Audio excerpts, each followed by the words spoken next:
I have been with my husband for 5 years, married for 3 of those years. Our marriage was perfect, and we were so happy. It felt like our entire life was perfect. Church on Sunday, loving husband, beautiful home, all of it. A few months into our marriage, I became pregnant, and my husband and I were overjoyed, and so was the rest of our family. My husband was especially happy after finding out our baby was a boy, as he'd always told me he wanted at least one son. I even started to try to attempt to repair my relationship with my mother, so our son could have a relationship with his grandparents. I had originally cut off most contact with my mother due to how she treated my brother when he married his husband. Though my brother said he was all right with my decision to try to get her back in my life, since he still has love for her, and my baby was her first grandchild. However, our son ended up stillborn, and it broke me. I fell into a depression, and even at one point considered taking my life, but my husband was there for me during all of it, and we got through the grief. Our marriage felt stronger than ever, and life started slowly feeling beautiful again, even if it no longer felt perfect. About 5 months ago, I found out I'm pregnant again, and then found out soon after that we're having triplets. My husband and I were over the moon, and he was the most doting and loving husband. Since we had always said we wanted 2 to 3 children, we agreed we wouldn't try for any more children after this. Because of our and our family's excitement for the triplets, we decided to throw a baby shower and gender reveal party. We trusted my brother with the genders of the triplets, and he bought some confetti cannons with the colored streamers inside. The baby shower went wonderfully with my parents, in-laws, my brother and his husband and their daughter, and tons of friends and extended family. It was like a dream come true, and I was so excited for the gender reveal.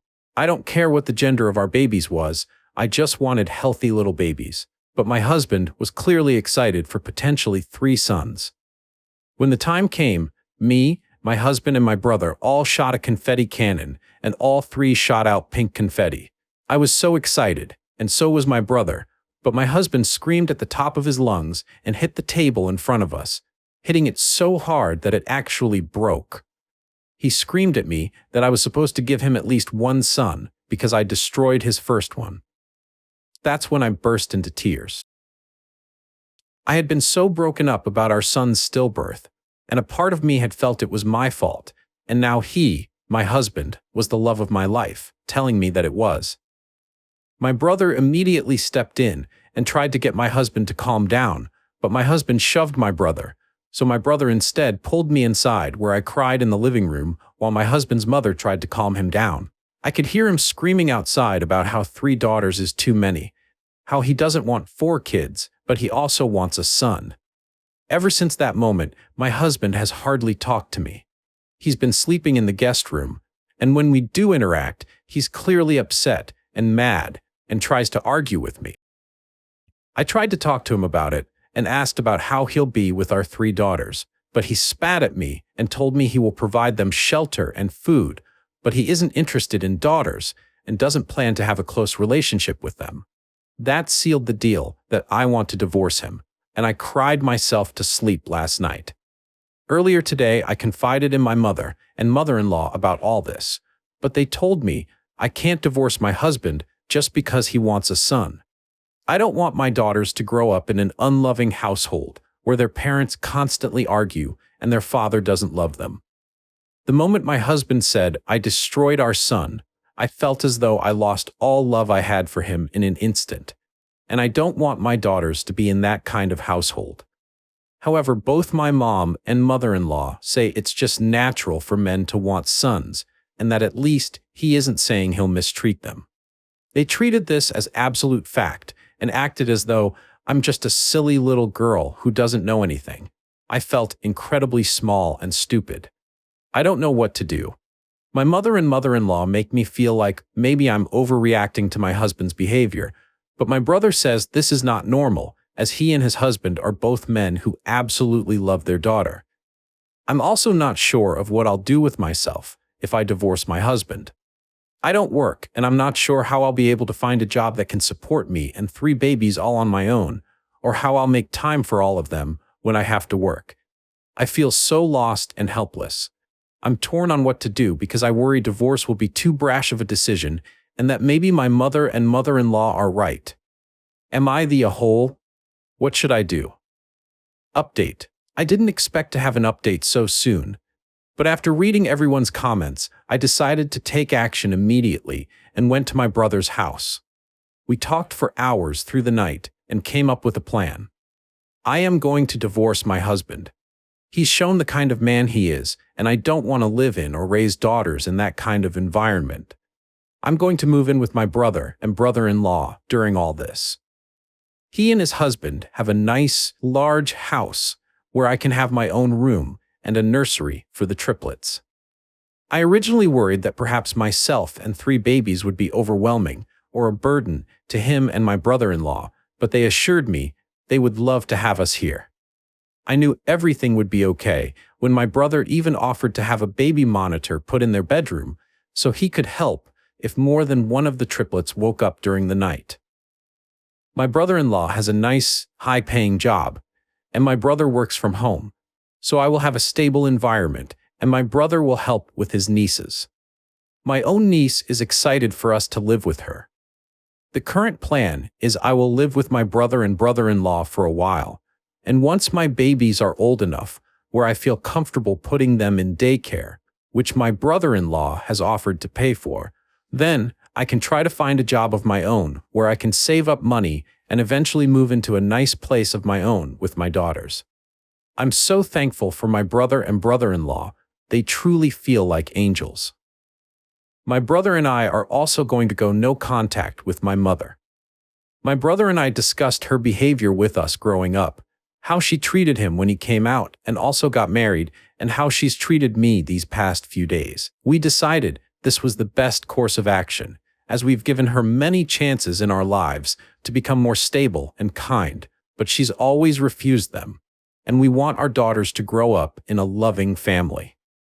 When I knew my husband had left for church this morning, my brother, brother-in-law, and I went to my house and got all my important things, such as documents, clothes, and things that are special to me, as well as all the baby things. My brother-in-law's mother watched my niece while we did all this. She's a kind woman and has offered to be a grandmother to my own babies, which I happily accepted. I will admit that I cried. I've cried a lot lately, but mostly happy tears, because my brother and I didn't go to church. My ladies' Bible study group texted me and asked if we were all right and if we needed anything. I texted them back and told them the truth and what happened, and they were all horrified.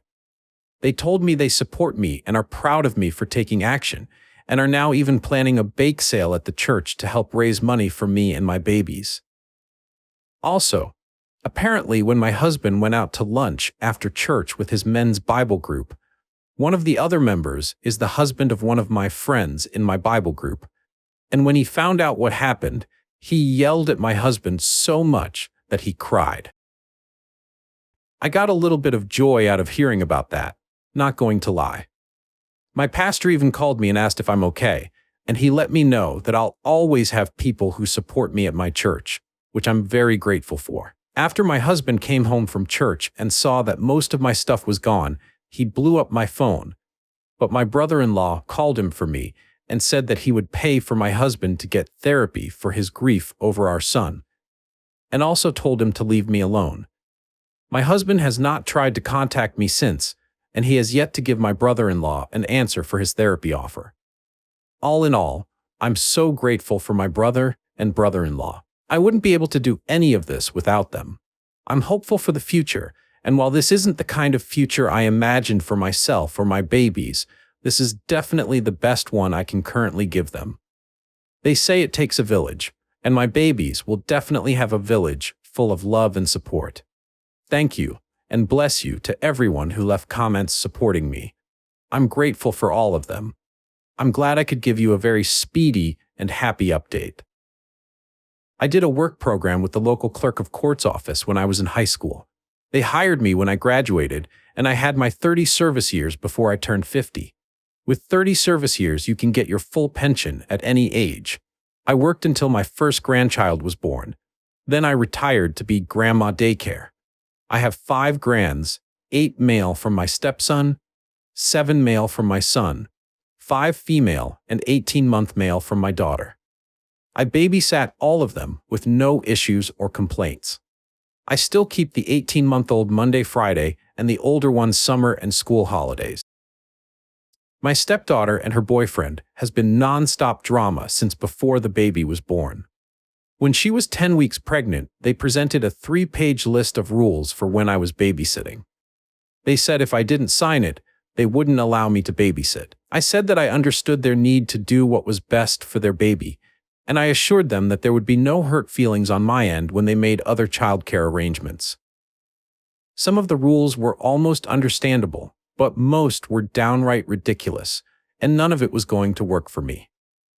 I don't remember them all, but some examples are: I can't take the baby anywhere without their permission. I can't watch more than one additional child while babysitting. I can't cook. I had to provide the full name, job, and address of any potential visitors ahead of time for their approval of the person being around their child. They have to know any time I have a guest over and know who it is and how long they stay. My 9-year-old cat would have to be kept out of rooms where the baby would be, even when the baby wasn't there. I couldn't get another pet without their agreement. When she was 7 months along, they came back with revised rules in an attempt to compromise. I again let them know that their expectations were not going to fit with my life, and they should just find other childcare. 2 days after my stepdaughter went back to work, she called and asked if I could keep Cullen the next day. I agreed, but made it clear that I was going to provide safe, appropriate care according to my judgment. And I wasn't going to deal with complaints or whatever that I was violating their rules, because I wanted it very clear that I was not agreeing to any of that. My stepdaughter was okay on the days she picked Cullen up and dropped him off. I felt like she was interrogating me every time she picked him up, but it was tolerable, but her boyfriend was downright rude. I got to the point where I actually spent Sunday dreading the start of the week because of dealing with both of them, but especially his behavior. At minimum, he'd pick up Cullen, make a big deal of partially undressing him, make at least one snide comment about my cat, or if I had any grandchild besides the 18-month-old, or if I had cooked or whatever. Then he'd say, "I guess we don't have any choice but to put up with this for now." Or "I guess you are happy that you won." This went on for 4 months. I spoke to my stepdaughter several times about it, and told her that obviously they are very unhappy with how I cared for Cullen, and that they should really work on finding something else, and that in the meantime, he needed to be less vocal about it. It would get better for a day or two, and then he'd start again. It all came to a head as Thanksgiving was approaching. He was very verbal about the fact that he didn't want me to keep all my grandchildren over the break. I made it very clear that there would be a couple of days that I had all of them, and that they needed to make other arrangements if they had a problem. They didn't make other arrangements, and when he picked Cullen up on the first day that I had all my grands, he was very rude, and although nothing happened, everyone was happy, clean, fed, had a great day. He said to Cullen that he was sorry that they had no choice except to leave him in an unsafe situation to be neglected. I called my stepdaughter that night, relayed to her what was said, and told her that she had 2 weeks to make other arrangements and that she needed to drop off and pick up Cullen during those 2 weeks. And if her boyfriend came to drop him off, I would refuse to keep him. And if he picked him up, I would not keep him again. So things were better only dealing with her. At some point, she asked me if I would keep him until January because they found someone, but he couldn't start until then. I agreed. She picked Cullen up and dropped him off. Everything was fine. New Year's Day, several people sent me a screenshot of a post her boyfriend made on social media about how thankful he was that they were finally able to leave Cullen without worrying about his safety or him being neglected. He didn't outright name me or accuse me of anything specific, but anyone who knows us knows I was keeping him, and the post implied plenty. I was just happy that it was over. Friday, she called me and said that their new childcare provider had told her that Cullen wasn't a good fit and that she couldn't bring him back Monday. She asked if I would start keeping him again. I told her that I was sorry for their situation, but I really don't feel comfortable keeping him. My husband and stepson both think I should watch Cullen under the agreement that Amanda drop him off and pick him up because they think her boyfriend is the big problem and that I should just do it for Cullen's sake. My stepson also commented that I'd probably be more willing to let it go if it had been a conflict with my daughter's husband. My pension is about $4,000 per month, plus continuation of my health insurance. That's about 40% of our take-home income, if that matters. Am I the a-hole for refusing to start watching Cullen again? Some comments. Baby daddy has a real problem. That's very controlling behavior there. He also may have a distorted view of you if your stepdaughter has complained about her evil stepmother before the baby. Until she needed you, that is, giving 20-1, it's the father who isn't a good fit for the new childcare. Bet he went on a dictatorial bender once he was paying and thought that meant he could demand anything he wanted. No, you shouldn't put yourself through this, for Cullen's sake. Cullen will get cared for regardless. There's no need for you to set yourself on fire because your stepdaughter and her boyfriend can't behave like normal human beings. Your husband and stepson are welcome to offer free childcare and put up with this treatment if it's important to them. But you've done your time. Learn from that experience and don't let yourself be put in the same situation again. There's a reason the licensed daycare won't keep him. It's the boyfriend. The liability alone would make me pause. He could ruin your lives. Update 1 day later. First, let me just address the common suggestion that Amanda's boyfriend is purposely sabotaging their childcare to trap her at home. They make roughly the same amount of money and definitely can't afford to lose half their income. I seriously doubt he wants her to stay home. Second, I would never tell my stepson to find someone else to watch his child because of a simple difference of opinion. My grandson and I have a very close bond. He's the oldest, and it would break my heart and his if he didn't come spend his holidays and summers with me. Plus, he's a huge help with the little ones when I have them all, and things get hectic. I would never be so petty as to make him and all my other grandchildren suffer because of an adult disagreement. So, I sort of asked around about why they were dropped by their new sitter so quickly. Apparently, they weren't. Amanda picked Cullen up and dropped him off both days he went, and everything was lovely.